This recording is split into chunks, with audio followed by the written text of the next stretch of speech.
I built the bunker in the Ouachita National Forest during the third week, when people had finally stopped thinking the outbreak would burn itself out in a few cities, and started realizing the roads were not going to reopen.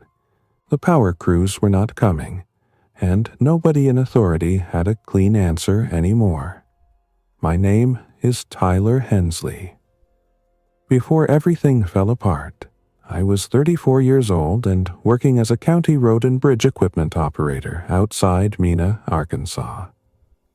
I ran graders, backhoes, and dump trucks, cleared storm debris, replaced culverts, cut ditches, and spent enough time in the woods to know what kind of ground stayed dry after 3 days of rain and what kind only looked firm until you put weight on it. I was not military. I was not one of those men who had spent 10 years preparing for the end of the world. I had a practical job, a rented house on the south side of town, a divorced younger sister named Leah who lived near Fort Smith with her son Owen, and a habit of buying tools whenever I had a little extra money, because tools made more sense to me than almost anything else. When the first reports started coming through, nobody around us used the word zombie. It was infected, violent cases, unexplained assaults, emergency quarantine, then public disorder. The national news played the same shaky clips on repeat. A gas station camera in Missouri. A hospital parking lot in Tulsa. Highway Patrol dash footage from East Texas that kept getting cut off before the worst of it. The governor's office kept telling people to stay home, avoid crowds, keep calm, conserve fuel, and report suspicious behavior. By the time they started using stronger language, most people I knew had already decided which version of reality they wanted to believe. At the county yard, the talk went back and forth all day. One man said it was bath salts and panic. Another said it was some kind of hemorrhagic fever, though nobody had seen evidence of that. Bobby Raines, our mechanic, said it was simple. Too many videos from too many places all at once, all showing the same thing. Whatever it is, he told us while replacing a hydraulic hose on one of the skid steers, it's real, and if the cities can't keep it boxed up, it's coming down every road we've got. The first week changed the mood. People stopped arguing about whether it was happening and started arguing about how close it was. Schools closed for what the district called a temporary safety pause. Stores in Mena ran low on bottled water, canned goods, batteries, and shotgun shells in 2 days. The Walmart in town had a parking lot full of people by sunrise and half-empty shelves by noon. The sheriff's office put out notices telling people not to call about routine supply issues, only immediate threats to life. That did more to scare me than anything on television. Around here, if law enforcement tells you not to bother them unless it is life or death, that means they are already behind. I spent the first days doing what most people did. I filled fuel cans. I bought dry food, water containers, propane cylinders, bleach, medicine, work gloves, nails, tarps, and extra chainsaw chains. I took cash out while the bank lobby was still open. I checked on my sister by phone 3 times a day. Leah had already decided she was leaving Fort Smith and coming south if things got worse. Her problem was Owen's father. They had been separated for years, but he still liked to appear when it was least useful. He had heard rumors of highway checkpoints and was talking big about driving west into Oklahoma, as if the map itself could protect him. Leah said she was not going anywhere with him. At first, I thought staying in my rental house made sense. I had a fenced yard, decent sight lines down the street, blackout curtains, and a garage full of gear. But by the end of the first week, 2 things became obvious. First, town was too crowded and too uncertain. Second, if services failed, a rented house in a neighborhood became a trap. Noise carried. Smoke carried. Light carried. A person in trouble would knock. A desperate person would not knock. I had seen enough storm aftermath to know what people do when they get thirsty, tired, and scared. The place that kept coming back to me was an old logging spur north of U.S. Highway 270, west of Mount Ida, not far from the National Forest boundary. Years earlier, a county supervisor had taken us up there on a training exercise for off-road recovery because the terrain changed fast and the old roads were still partly visible if you knew what to look for. The logging company had cut there decades before. Nothing remained except a few rotting stumps, a half-collapsed hunting blind, and traces of a route that wound into mixed pine and hardwood above a narrow creek. No cabins, no utility lines, no maintained trailhead. The sort of place people drove past without knowing it was there. I did not choose it because it was romantic. I chose it because it had three things I needed. Water was nearby, but not directly on the site, which reduced the chance of flooding, and also meant people walking a creek line would not stumble across me immediately. The ground above the creek bench was firm enough for a dug-in structure if I shored it correctly, and the access could be hidden. A vehicle could get close enough to unload if the weather held, but the last stretch would look like nothing if I rushed it in. The second week, all of that stopped being theory. Leah called me at 9:40 p.m. on a Thursday. Crying but trying not to, I wrote the time down because after that call I started writing everything down. Her apartment complex had gone loud. Somebody in another building had shown up hurt, then attacked two people in the parking lot when they tried to help. Police had come, then more people had poured out with phones and guns and screaming, and then the whole thing had become the kind of mess where nobody knew who the threat was until it was too late. She had dragged Owen inside, locked the door, shoved Dresser against it, and turned off every light. I could hear him in the background asking if Uncle Tyler was coming. I told her yes before I had a full plan, because there are times in life when the right answer comes before the smart one. The drive north to Fort Smith the next morning took nearly 6 hours, because Highway 71 was clogged with abandoned vehicles and places where people had tried to turn around all at once. I saw my first dead roadblock south of Waldron. Not official, just two pickups nose to nose. A livestock trailer jackknifed across one lane, and 4 men with rifles deciding who got through. They were not hunting looters. They were scared locals trying to keep strangers from flooding in. I knew one of them by face from a feed store in Y City, and that helped. He recognized my county truck and waved me through after asking where I was headed.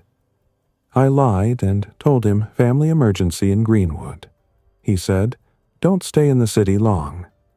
Fort Smith looked wrong the moment I hit the outskirts. Too many cars parked at angles. Too many businesses closed in daylight. Smoke hanging low in separate columns. Not wildfire smoke, but structure smoke, dark and oily. There were still police vehicles moving, still ambulances, still people trying to act normal, but all the gaps between normal things had widened. You could feel that the city was using up its last hours of coordination. Leah lived in a 2-story brick complex with exterior stairs and narrow breezeways, the kind of place that works fine when everyone has a job and a schedule. The lot was half empty. One sedan had a broken rear window and dried mud all over the driver's door, as if it had been abandoned in a hurry. Leah and Owen were ready before I knocked. She opened the door with my old 12-gauge in her hands and looked so exhausted I almost didn't recognize her. Owen was 8 years old and doing his best to act brave because he had been told that was his job. He had a backpack with 2 changes of clothes, a stuffed raccoon, and 3 granola bars. Leah had 1 tote bag, 1 duffel, her purse, and a hard plastic file box full of documents. She had done exactly what I would have told her to do. The problem was that she was not alone. Her downstairs neighbor, Mrs. Alvarez, was 70 if she was a day, and used a walker on bad knees. Her son had gone to Shreveport 2 days earlier and had not come back. Leah had been checking on her. Mrs. Alvarez stood in her doorway with that look older people get when they understand more than the younger ones think. She did not ask us to take her. She only asked if we had heard anything about buses or shelters. I told her the truth, which was no. Leah looked at me like she hated me for not having a better answer, but hatred was not the feeling. It was helplessness, and I knew it because I felt the same thing. We left Mrs. Alvarez with water, canned soup, batteries, and my battery radio.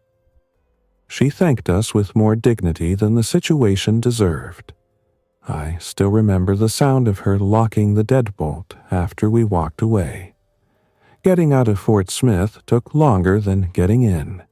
At one intersection near Rogers Avenue, we sat through 3 signal cycles because nobody respected the lights anymore. Then a city bus rolled half onto a median and blocked 2 lanes. People were honking for no reason except fear. I saw one man pounding on another driver's window with both hands, while a woman in the passenger seat screamed at him to get back. I took side streets where I could, then the service road, then a frontage route that fed us toward the highway south. Every turn felt like gambling with incomplete information. We were outside the city limits when the radio finally changed tone. Up to then it had been alerts, advisories, and county-by-county emergency notices. Then a state voice came on, sharp and tired, telling people to avoid unnecessary travel, avoid contact with symptomatic individuals, and under no circumstances attempt to transport aggressive victims without proper medical support. I remember Leah staring out the passenger window and saying, "They still think words are going to fix this." I had not told her about the forest site yet. I kept it simple. I said I had a place in mind away from town, with water and cover, where we could hold up until the roads settled, or the state got control. She asked if it was a cabin. I said not yet. That was the first moment she understood what I was thinking, and she turned all the way toward me with a look halfway between disbelief and anger. "You don't have a place," she said. "You have an idea."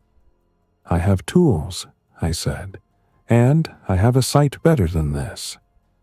"It's March, Tyler." "I know what month it is." "You're talking about taking an 8-year-old into the woods while this thing is happening." "I'm talking about not leaving him in an apartment complex with 1 stairwell and 40 neighbors. She did not answer after that, because she knew the arithmetic was ugly either way. We stopped outside Waldron for fuel and food.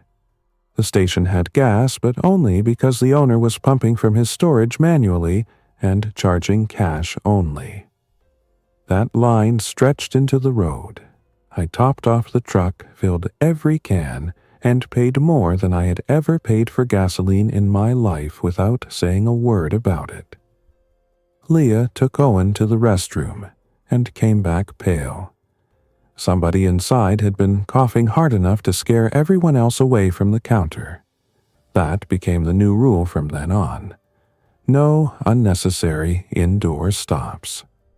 By the time we reached Mina, local conditions had worsened. 2 stores on the east side had been looted. The sheriff's office had put out a curfew notice over social media and local radio, though nobody I knew had much faith in enforcement after dark.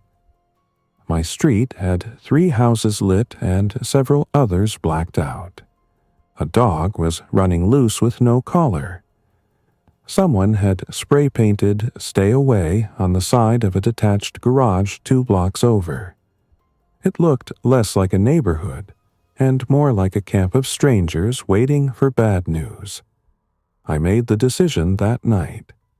We would not spend another one there. The next morning, I loaded the county truck with everything I thought would matter, and a lot of things I hoped would.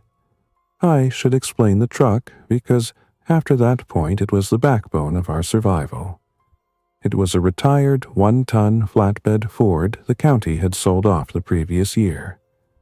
I had bought it cheap because the paint was bad. The interior smelled like hydraulic fluid and old coffee, and the service body had dents in every panel. Mechanically, though, it was solid. Gas engine, 4-wheel drive, manual transfer case, tool compartments, headache rack, heavy rear springs, and enough ground clearance to get through washed-out hunting roads if I picked my line carefully. I had already mounted a used winch on a reinforced front bumper and kept a chainsaw, recovery straps, shovel, Pulaski, high-lift jack, fuel, and hand tools on it for storm work on the side. What I added for the forest run was less organized. Boxes of screws, nails, and lag bolts. A circular saw, 2 spare blades, my cordless drill kit with every battery I had, a hand auger, pry bar, framing hammer, hatchet, broadaxe, 2 tarps, mason line, a post hole digger, 4 tubes of construction adhesive, a roll of heavy black plastic, canned food, rice, beans, powdered milk, coffee, water jugs, bleach, medical supplies, ammo, a liver action Marlin Ina, the 12-gauge, Leah's little revolver, sleeping bags, wool blankets, rain gear, boots, socks, a propane camp stove, 1 20-pound cylinder, a Dutch oven, an axe sharpening file, a compact AM/FM NOAA weather radio, a pair of Midland GMRS handhelds, a box of contractor bags, and a 5-gallon bucket with a snap-on toilet seat lid I had bought in a joke mood 2 years earlier and suddenly found less funny. I also stopped at Bobby Raines's house before leaving town. He was in his driveway with the garage door half open, sorting through bins of parts while his wife loaded a minivan. He looked up at my truck, then at Leah and Owen in the cab, then back at me. "You're leaving," he said. "Yes." "Where?" "North." He did not ask for exact details, and that was one reason we got along. He walked into the garage and came back with a roll of copper wire, a box of fencing staples, a folding camp lantern, and 2 fuel filters still in plastic. "You'll use that wire for more than one thing," he said, "and if your gas has been sitting around, change filters before the truck tells you to." I tried to pay him. He waved me off. Then he glanced toward Owen and lowered his voice. "People are going to come out of the cities and hit the national forest roads. Not all at once, in dribbles. Families first, then men alone, then men in groups. The last ones are the problem." I said I knew. He shook his head. "No, you know it in theory." That stayed with me. We drove west out of Mina under gray clouds with a fine, cold drizzle starting and stopping on the windshield. The forest road turnoff was exactly where I remembered it, which almost surprised me. In calm times, you think the land will outlast any crisis, and then, when a real crisis arrives, you start half expecting even the trees to have moved. I took the truck off the pavement. bumped down a rutted gravel track and followed it until the old spur faded into what looked like brush and timber clutter. To anyone without local experience, it would have read as a dead end. To me, the old roadbed was still there in the way the ground held level and the drainage cut differently on either side. We made 3 trips on foot before I committed to bringing the truck all the way in. I wanted to see whether anyone had used the area recently. No fresh campfire rings, no tire tracks except old ATV marks, no beer cans, no orange flagging from logging crews or surveyors, just wet leaves, pine litter, and the creek murmuring below the slope. The place felt empty in the way I wanted, not abandoned by people yesterday, but ignored by people for years. The bench I chose sat 30 or 40 feet above the creek line on a south-facing slope, protected from the north wind by a rise of rock and timber, and hidden from below by undergrowth. The soil was a mix of leaf duff, red clay, and shallow stone. Not easy digging, but stable if cut carefully. A little to the east stood 3 straight young pines, and 1 older oak that gave us anchor points and a visual screen. If someone crossed the creek and climbed the wrong line, they still might pass within 50 yards and never see us. Leah stood there with her arms folded while I paced it off, marked corners with sticks, and pictured the structure. "You're serious," she said. "I was serious yesterday. This is not a cabin site, this is a hole." "It starts as a hole." Owen asked, "Are we building underground?" "Partly," I said. That at least got a smile out of him. The design I settled on came from common sense, old root cellar logic, and what I knew I could finish with 2 adults and 1 child nearby, while the world kept getting worse. Full excavation was out of the question. We did not have a tractor, and deep digging by hand in that soil would take too long and advertise itself with spoil piles. A pure above-ground hut was faster, but too visible, too vulnerable to weather, and too easy to ignite if someone found it. So I split the difference. We would cut into the slope enough to set the rear and side walls partially below grade, build a low timber box structure inside the cut, cover it with a reinforced roof, waterproof it, backfill over most of it, then disguise the front with brush and a lean-to overhang that looked like deadfall from the downhill side. In plain language, it was a wooden bunker only because the structure itself was timber. It was not some military-grade concrete shelter. It was a field-expedient buried room built with the best materials I could reach in time, and the kind of practical compromises people have made for as long as they have needed to stay dry, hidden, and alive. The first 2 days were all labor. Cut brush, strip the footprint, dig, move rock, cut more roots, dig again. Leah did not want to admit I had been right about the site, but she worked as hard as I did once she saw the shape of it.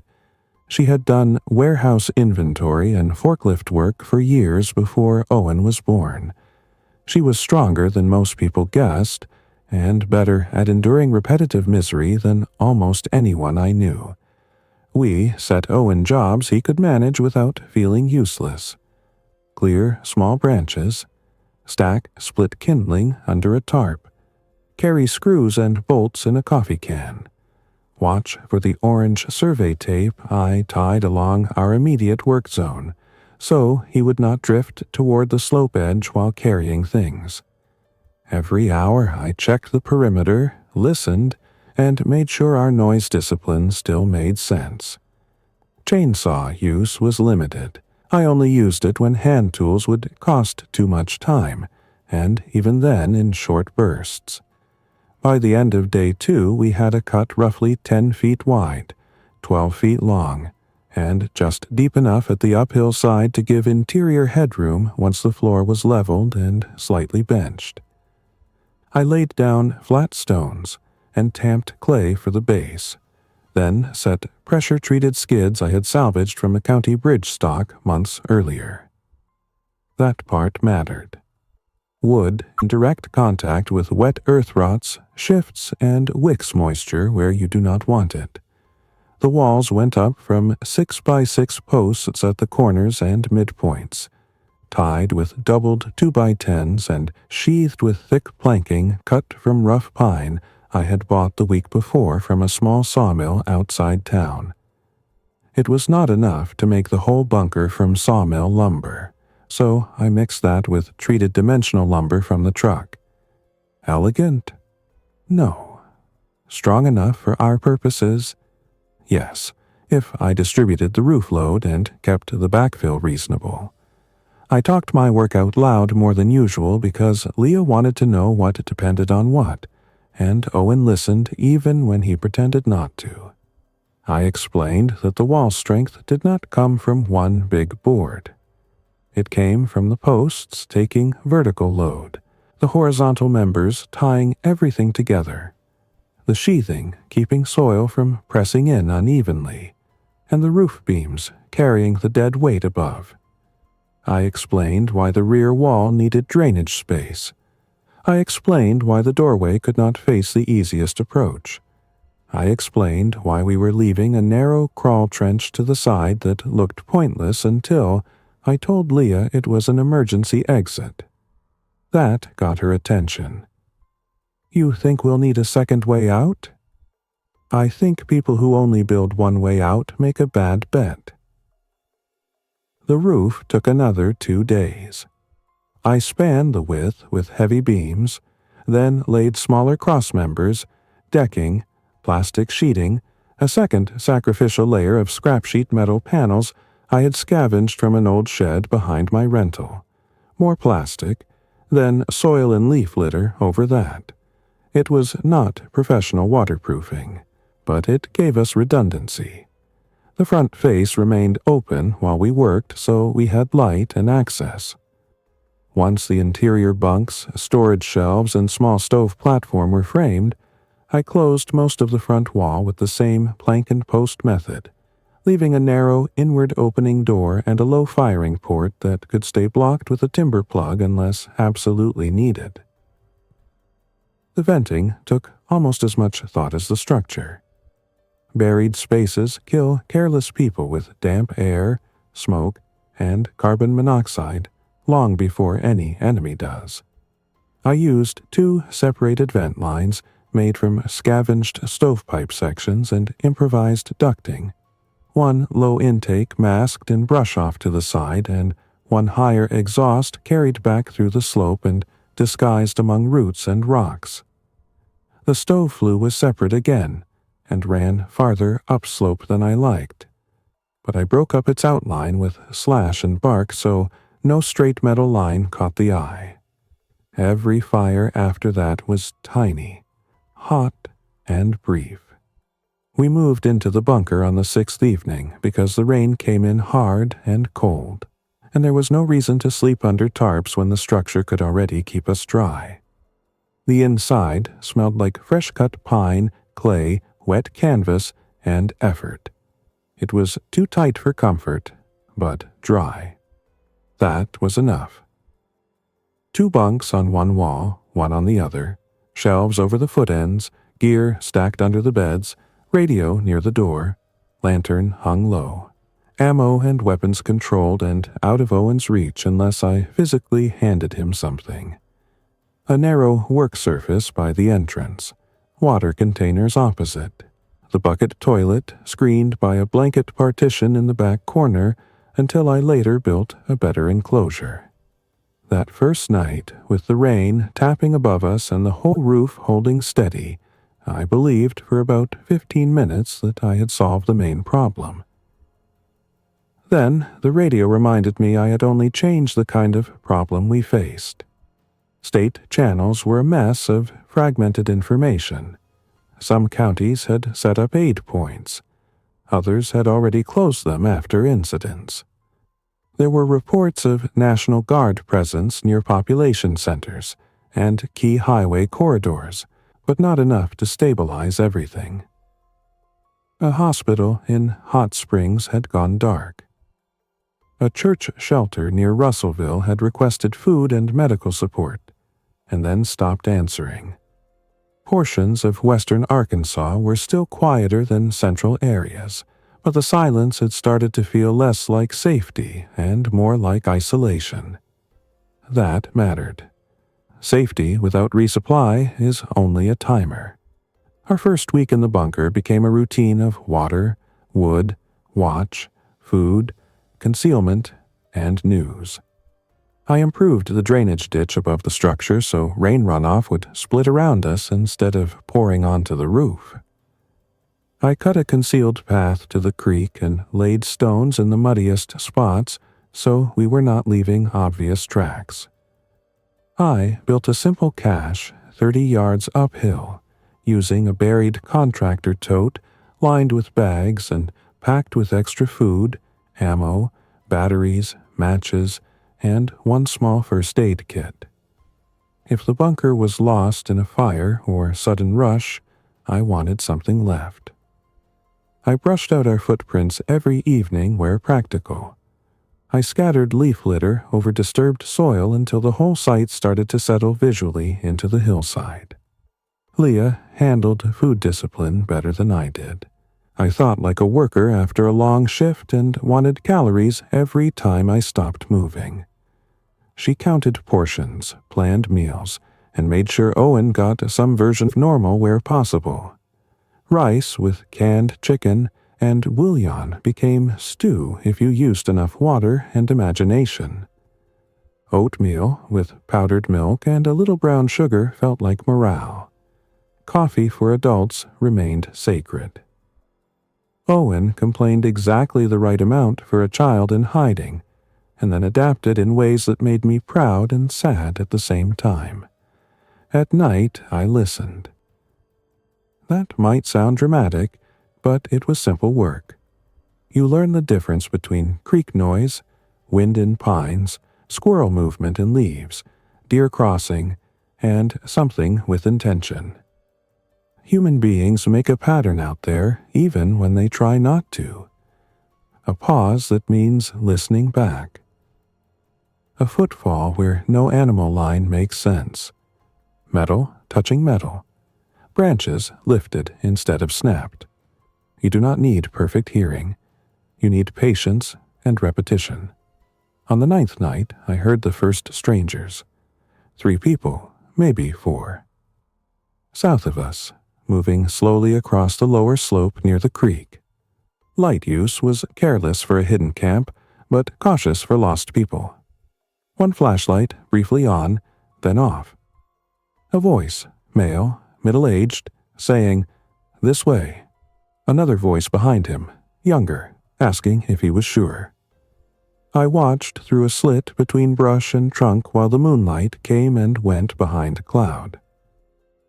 They were a family. Man, woman, teenage girl, and a younger boy with a sleeping bag tied around his shoulders. Backpacks, poor footwear for that ground. One metal baseball bat, no visible long gun. Not dangerous in the immediate sense.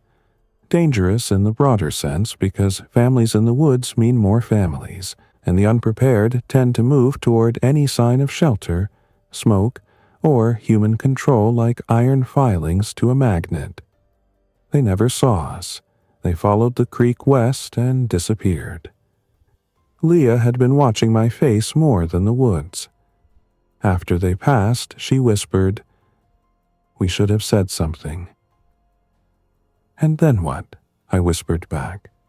She did not answer because there was no good answer. Invite them in and our supplies have. Turn them away and they know where we are. Help them visibly and they may return with others. Ignore them and you live with it. That was the outbreak in a sentence. Every option cost something human. 3 days later, I had to go back toward town. Fuel was the reason, though not the only one. I had brought a lot, but building had cost more than I wanted, and idling the truck during certain recovery pulls had burned more. We also needed more medicine for Owen's asthma. He used an albuterol inhaler only occasionally back in normal life, mostly during spring pollen spikes or chest colds, but I was down to one partial inhaler, and the forest in wet weather was not friendly to lungs. The decision made itself. If Mina was still functioning enough to trade, I needed to try. I left before dawn with the flatbed mostly empty, except for tools, 2 fuel cans, a hand truck, and a covered stack of firewood to make it look like a local work run if anyone glanced in. Leah hated the idea and said so plainly. "You go in there and get trapped. We're done." "I know. You always say that like it helps." "It helps me." She pressed her lips together, then handed me a paper list. Owen's inhaler, children's pain medicine, batteries if available, salt, more coffee, underlined once and then again. She had also written, in smaller letters at the bottom, "Check on Bobby, if safe." The drive east was worse than before because there were now more abandoned vehicles and fewer people pretending to clear them. A deputy cruiser sat outside a convenience store with both rear tires flat and no one near it. At one intersection, I saw a handwritten sign wired to a stop sign. "No gas, no doctor, keep moving." Somebody had fired a shotgun into a storefront roll-up door enough times to punch ragged holes through it, yet in the middle of that, one woman was still out sweeping broken glass from her beauty salon entrance as if routine might shame the world into behaving. Bobby's house was empty when I got there. The minivan was gone, the garage padlock hung open, and a note was taped under the mailbox flag inside a zip bag. If Tyler or county folks come by, headed to Sister's place near Broken Bow. Don't trust crowds. Road north of Potter closed by washout. BR. That note probably saved me an hour because I'd been considering the Potter route back as a bypass. The pharmacy in Mina still had a line and a sheriff's volunteer at the door keeping people outside in batches. Cash only. 1 prescription per family. I waited nearly 2 hours. By then I had learned not to let impatience outrun opportunity. The volunteer looked at me, looked at the list in my hand, and asked if the kid was with me. I said no, out in the truck. He said asthma medication was low and only being released for current prescription holders. Leah had enough documentation in the file box to prove anything. I had brought Owen's last box with the label intact. That made the difference. I walked out with 1 rescue inhaler, a spacer, children's acetaminophen, and a stronger awareness that systems do not collapse all at once. They narrow. They ration. They favor proof. Then they blink off. I got fuel from a man siphoning old stock out of his farm tanks south of town. Expensive again, but cleaner than what some people were selling from mystery drums. I found salt, batteries, and coffee at a feed and seed store that had started keeping customers behind the counter while staff fetched items. The owner knew me by sight and asked if the county had any plan to reopen debris routes. When I told him I had not worked an official shift in days, his face changed. That was another marker. People still asking if the county had a plan meant the idea of structure had not fully died yet. On the way out, I saw my rental house from half a block away and did not stop. Front window broken. Garage door bent up a foot. Someone had already been through it or was in it. Either way, it was not mine anymore. The encounter that nearly killed me happened 6 miles west of town, on a narrow paved section with woods tight to both sides. A pickup sat angled partly across my lane with the driver's door open. A man in a camouflage jacket stood in the road waving both arms, alone at first glance. A distress signal.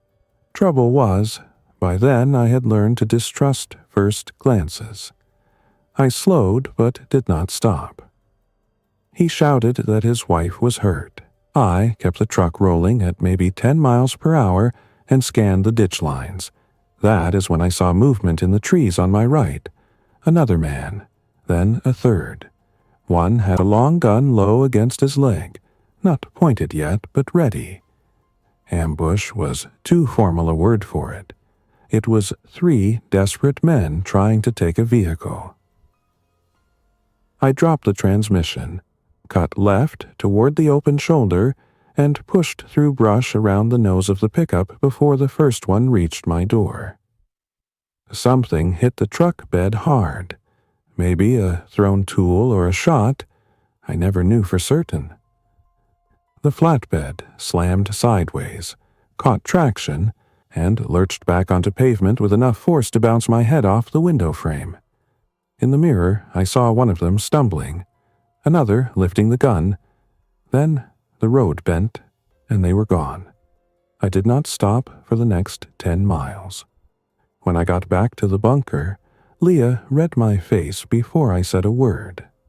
Owen was inside drawing maps of our camp on the back of a seed catalog, and I did not want him hearing all of it, so I waited until he was asleep. Then I told her. "That's it," she said. "No more town runs. We still need things. We still need you.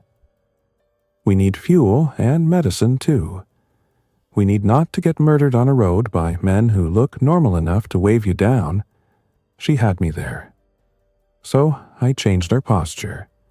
After that, we treated outside contact as a threat until proven otherwise, and assumed the threat would get worse as easy supplies ran out.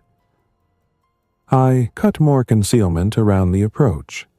I built a second false trail leading away from our actual site and used it once or twice on purpose, hoping any tracker with half skill would follow the wrong disturbances. I moved some of our stored wood farther off under brush, so the pile by the bunker never looked large. I rigged a low noisemaker line of wire and tin tabs on the least likely but still possible uphill approach, not because it would stop anyone, only because it might buy us 5 seconds. The weather turned on us in early April. 3 days of steady rain swelled the creek, softened the slope, and tested every decision I had made with shovel and timber. Water found one seam along the rear left corner and started wicking in under the wall. I spent 6 miserable hours trenching in mud, laying rock and plastic, and driving in a makeshift splash apron while Leah kept the interior dry with towels and contractor bags. At one point she laughed, not because anything was funny, but because we had left the modern world only to discover that hiding in the ground mostly meant fighting water and dirt. That laughter did more for morale than the extra coffee ration I gave us that night. The bunker held. That success mattered more than I can explain. A shelter that survives one storm becomes a home of sorts. Before that, it is a gamble wearing lumber. News continued to degrade. FM stations vanished one by one until only a few remained, mostly emergency repeaters, church broadcasters, and isolated local operators, speaking with too much certainty or not enough. One evening, I picked up a ham operator out of Hot Springs talking about evacuation columns, burned intersections, and civilians being turned back because whatever safe site they were seeking was already full. Another night, a man somewhere east kept repeating coordinates for a pickup point that no one answered. Leah said we should write them down anyway. I did, though I had no intention of chasing them. Then, On a clear afternoon when the woods smelled fresh and green and almost peaceful, we got our first direct human test. It was just after 4 p.m. I was downslope gathering water when I heard Owen's whistle from above. One sharp blast, the signal we had practiced for approach. I left the water jugs where they were and moved up the hidden path with the 30-30 in my hands and my heart, trying to outrun my thinking.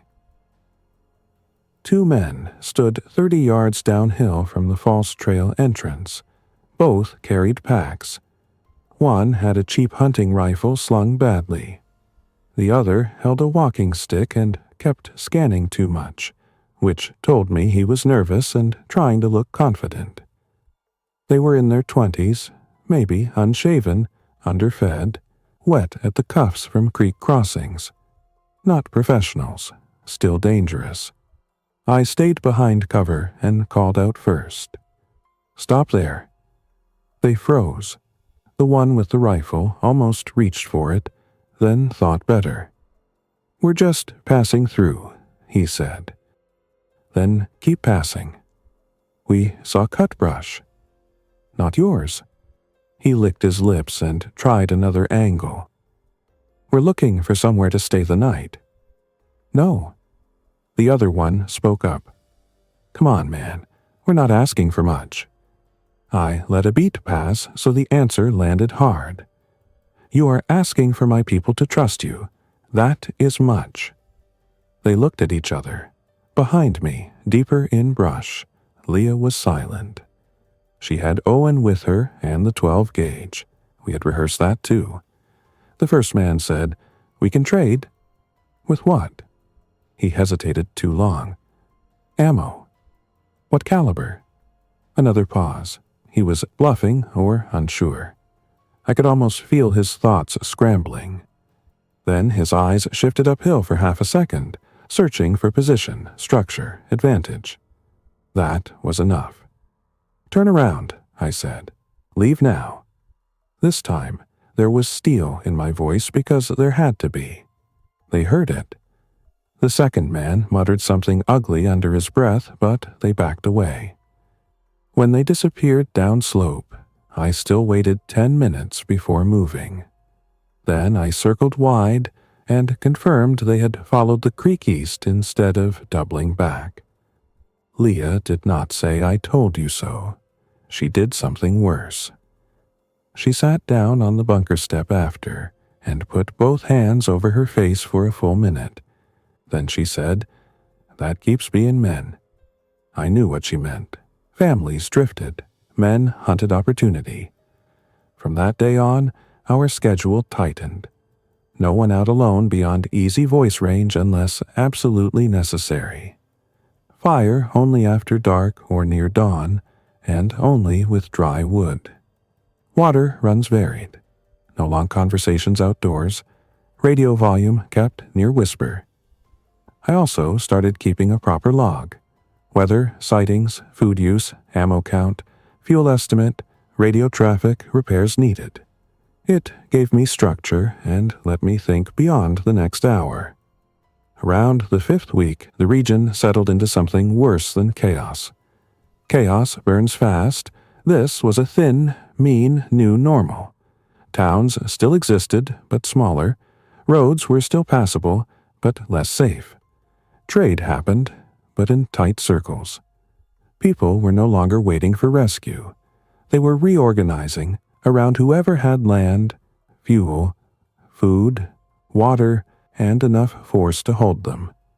I learned that when I made my second necessary trip out. We could have held without it a little longer, but Owen's inhaler use had increased after a damp spell, and I wanted a backup if any existed. Also, we needed lamp fuel and some kind of fresh food. Scurvy was not going to sneak up on us in 1 month, but a diet of canned starch and meat was wearing on all of us. Leah wanted eggs. Owen wanted apples, as if apples were now treasure. This time, I took side roads and moved only in full daylight. I also changed the truck's profile. Mud over the cleaner panels, no visible gear worth stealing, and a handwritten county maintenance note stuck in the windshield that might make a half-alert man think there was nothing to gain by stopping me except paperwork.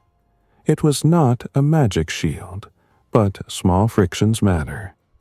Near Acorn, I found a church lot being used as an informal barter point. No signs, no announcements, just vehicles parked with space between them and people talking low. A man sold mason jars of sorghum syrup. A woman traded eggs for antibiotics. Someone had stacked turnips in milk crates. Nobody smiled much. 2 rifles stayed visible at all times, not brandished, just present. I traded a spare chainsaw chain, a quart of bar oil, and 4 D-cell batteries for eggs, potatoes, 2 onions, and a bundle of collard greens that looked better than anything I had seen in weeks. An older man in bib overalls asked if I had diesel. I said no. He told me there was a farm west of Pencil Bluff pumping creek water through a gasoline transfer pump and filtering it for cattle because their electric well was down. That was useful information. He also said not to go near the old motel strip outside Mount Ida because some group had taken it over and was charging road tolls in the form of food, tools, or women. He said the last word flatly, without theatrics, which made it worse. At the back edge of the lot I found something else. A table with medical odds and ends and a woman in faded scrubs taking down names on index cards. She had once worked at a clinic in town, I later learned. When I asked about inhalers, she shook her head before I finished. Not many left anywhere, she said. People are stretching them beyond the recommended doses. I only need 1. Everybody only needs 1. I must have looked more tired than I realized, because her expression softened a little. If your kid has wheezing, keep him warm and dry. Reduce smoke exposure. Elevate at night. If you hear crackling in the chest or see blue lips, that's different. That's immediate. But right now, she said, tapping the empty plastic bins on the table, I don't have medicine to make promises with. I bought vitamin tablets and cough lozenges from her anyway. Before I left, she leaned in and asked where I was staying. I told her, honestly enough, outside town. Stay outside town, she said. When I returned to the bunker with potatoes, eggs, and greens, you would have thought I had brought Christmas back. Leah held an onion to her face and laughed because it smelled like normal life. Owen ate fried potatoes with both hands. We had not realized how starved we were for freshness until that meal. That night, for the first time since we had left town, we talked about something other than immediate survival. Leah asked what the bunker would look like if we were still there in summer. I told her I would deepen the drainage, improve ventilation, maybe add a covered outside work area. Owen asked if we could build a table big enough for cards. I said yes. He asked if we could stay until school came back. Neither of us answered him directly. The next serious turn came from the sky, not the road. A storm line rolled over the Ouachitas in mid-April, with enough wind to bring down limbs all through the slope above us. We had watched the weather radio and prepared as well as we could. Extra lashings on the tarp over the wood stack. Gear packed tight. External, loose items brought in. Truck moved to a better angle under heavier cover, but not under anything dead enough to drop directly on the cab. The rain itself was manageable. The wind was not.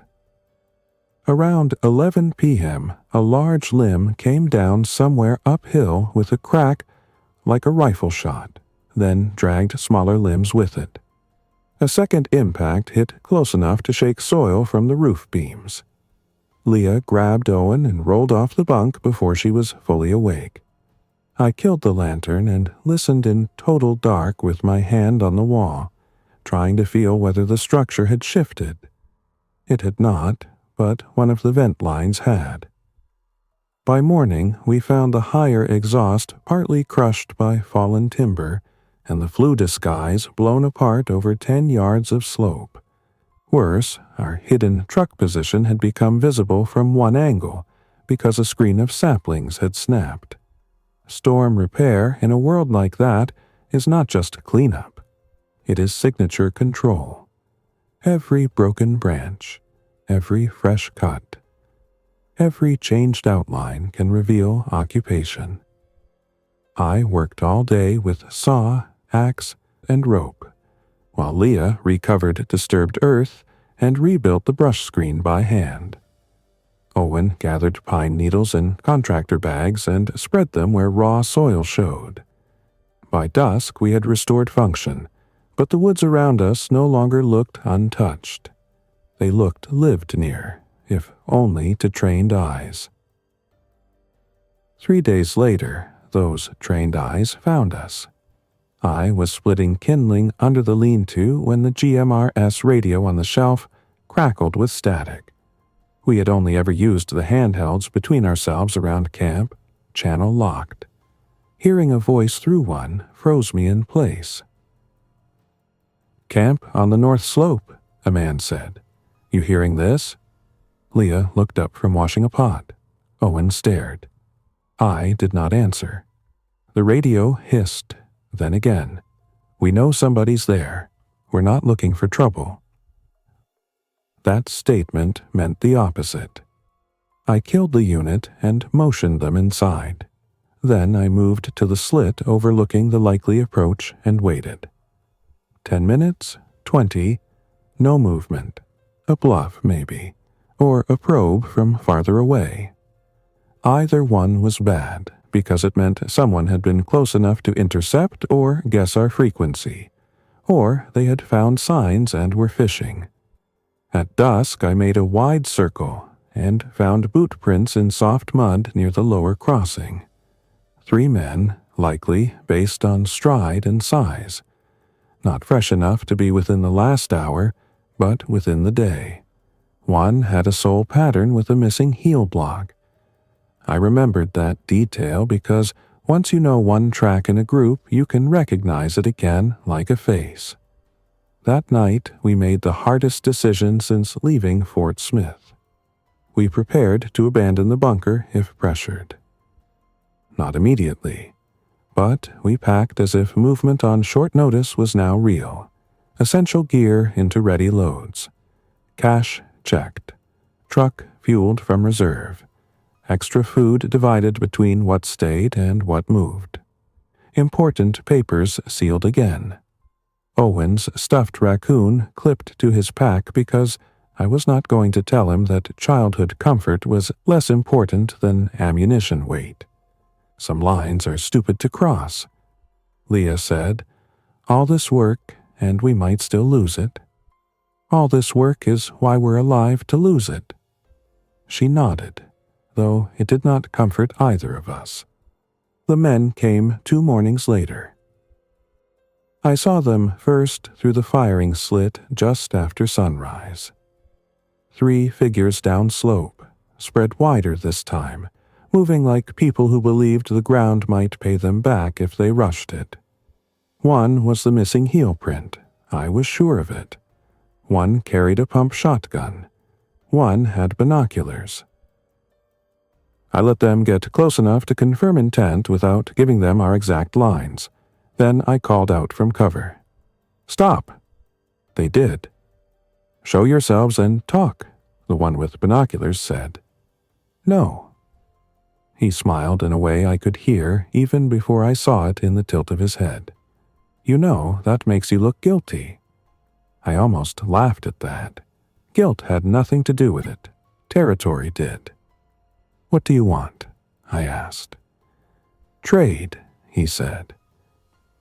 That old word again, dragged out whenever men hoped politeness might open what force had not yet tested. With what? protection. There it was.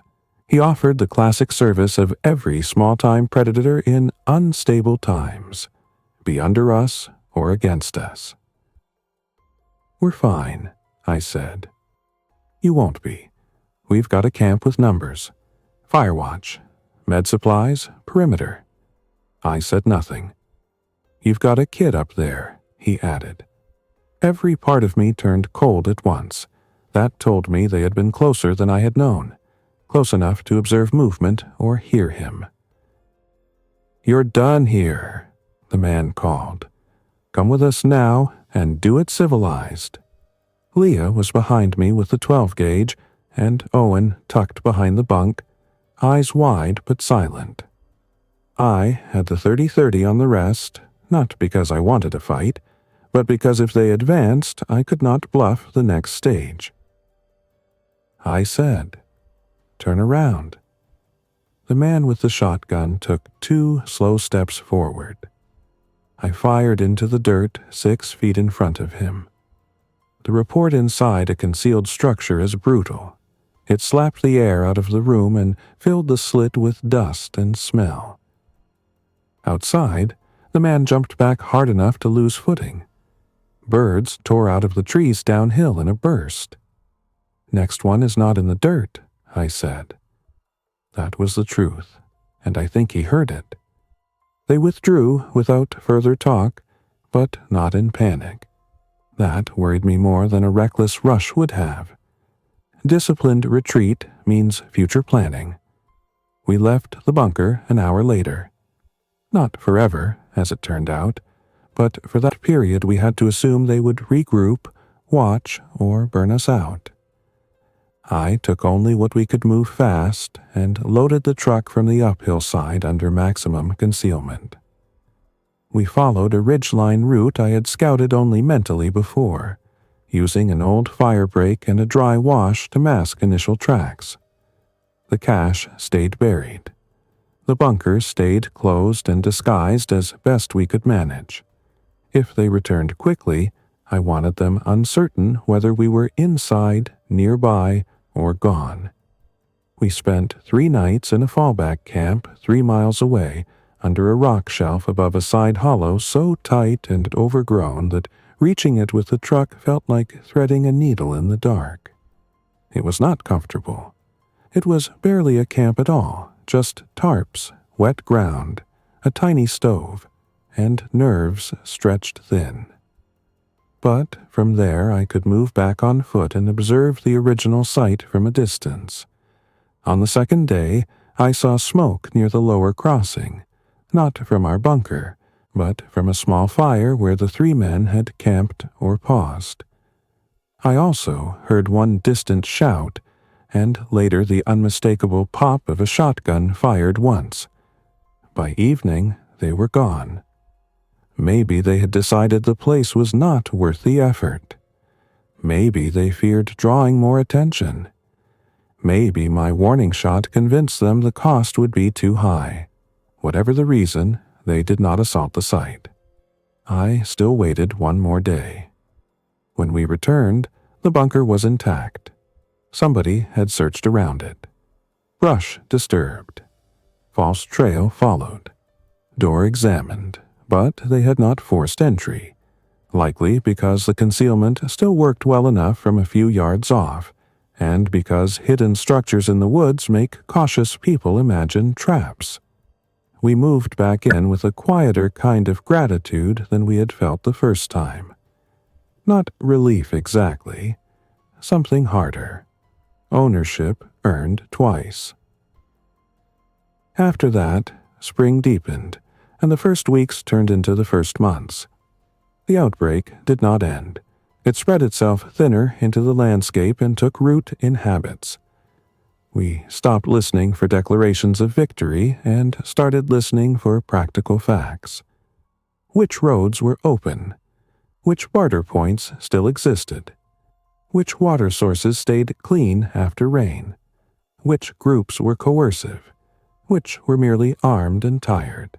It was a worse way to live than the one before, but it was living. I improved the bunker steadily. A proper table for Owen, just as promised. Better shelf brackets. A vent cap made from cut tin that kept more rain out. A small outside bench where Leah could peel potatoes or sort gear under cover. A drying line tucked where it would not show at distance.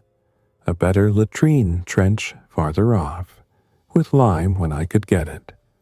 A rain catch on one edge of the roof feeding into a covered barrel filtered before use.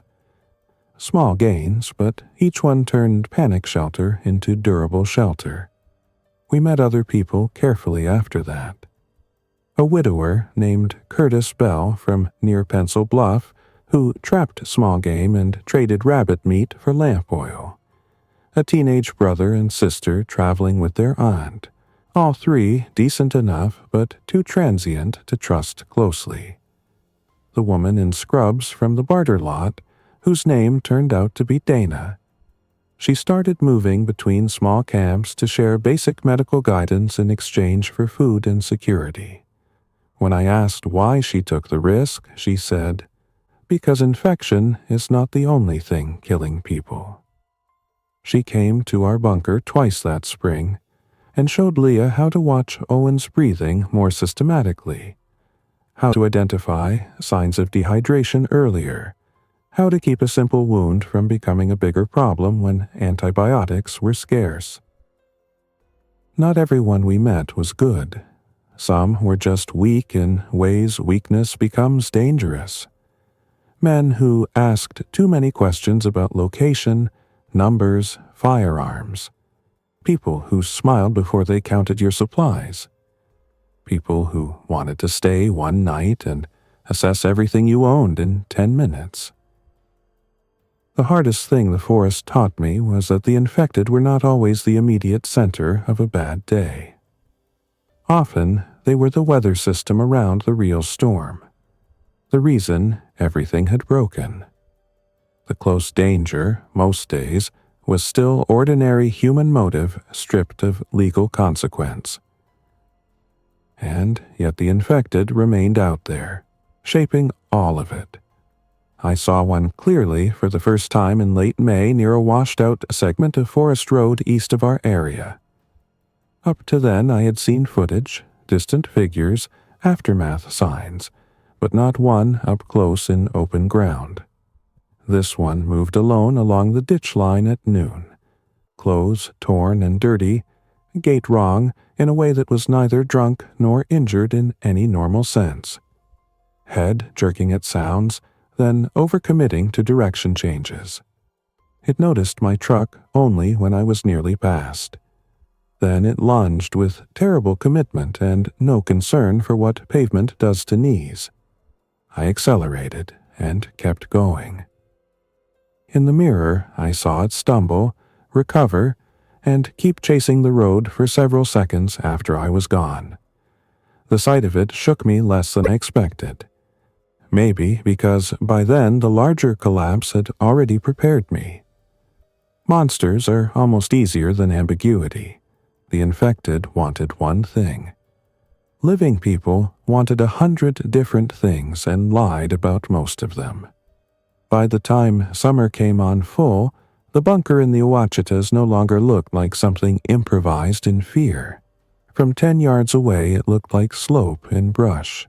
From inside it looked like a cramped but functioning home. Owen had a shelf for maps and cards. Leah had a food ledger and a seed tin where she kept every packet or viable scrap she could salvage from trades. I had the logbook, repair lists, route sketches, and a standing habit of checking the perimeter before first light and again before dusk. Sometimes, in the quiet hour after supper, we talked about the day we left Fort Smith as if it were another family's story. Mrs. Alvarez, the bus on the median, the owner pumping gas by hand, Bobby handing me wire and fuel filters, the volunteer at the pharmacy. All those people trapped in the narrowing doorway between normal life and this one. I do not know who made it. Most days I do not let myself guess. The bunker did not save us because wood and dirt are magic. It saved us because it gave us distance from crowds, control over noise and light, a defendable footprint, and time to learn the new rules before bigger groups or harder weather could make the decision for us. It gave an 8-year-old boy a place to sleep that was not a back seat or a ditch. It gave my sister a wall she could trust more than the walls in her apartment complex. It gave me work that mattered every hour I did it. I still remember one evening near the end of that first long phase, sunlight coming low through the pines while the forest hummed with insects and heat. Leah was at the outside bench snapping beans she had traded for. Owen was sitting at the table drawing what he called the fort, though by then he knew better than to say that word loudly. I was tightening a hinge screw on the door because if there is a screw loose in your shelter, you tighten it. That is just how some men remain sane. Leah looked at me and said, "When you first told me about this, I thought you had lost your mind." "I might have." "No," she said, "you just picked a direction before other people did." I thought about that for a while. Maybe she was right. Maybe that was the whole difference. Not courage, not brilliance, not being harder than everyone else. Just choosing before panic chose for you. The first weeks of the outbreak were not heroic. They were muddy, exhausting, ugly, and full of decisions that would sound cold to people who have never had to make them. We left people behind because we could not save everybody. We hid when helping openly would have killed us. We learned to judge voices before faces and footsteps before words. We slept with boots close and radios closer. We measured the weather like it was an enemy commander. We treated a bag of potatoes like wealth and an inhaler like gold. And I built a wooden bunker in the forest because every other option I could see depended on systems already failing. If you ask me now whether I knew it would work, the answer is no. I knew the ground would drain if cut right. I knew the roof could carry the load if I built it stout and kept the span honest. I knew water was close and roads were far enough. I knew how to swing tools, move dirt, and solve practical problems one at a time. That was all. People like to imagine survival begins with a gunshot or a dramatic last stand. For us, it began with a shovel, wet clay under the nails, a child carrying screws in a coffee can, and a sister who kept working even while she doubted the man giving directions. It began with ordinary labor applied fast enough to stay ahead of extraordinary failure. The bunker is still in my mind exactly as it was then. Low roof under earth, plank walls, the smell of pine and damp soil, shelves loaded with cans, boots lined under the bunk, the little table, the whisper of the radio, and outside, the Ouachita woods going on as if they had seen worse before and would see worse again after us. Maybe they had. What I know for certain is this.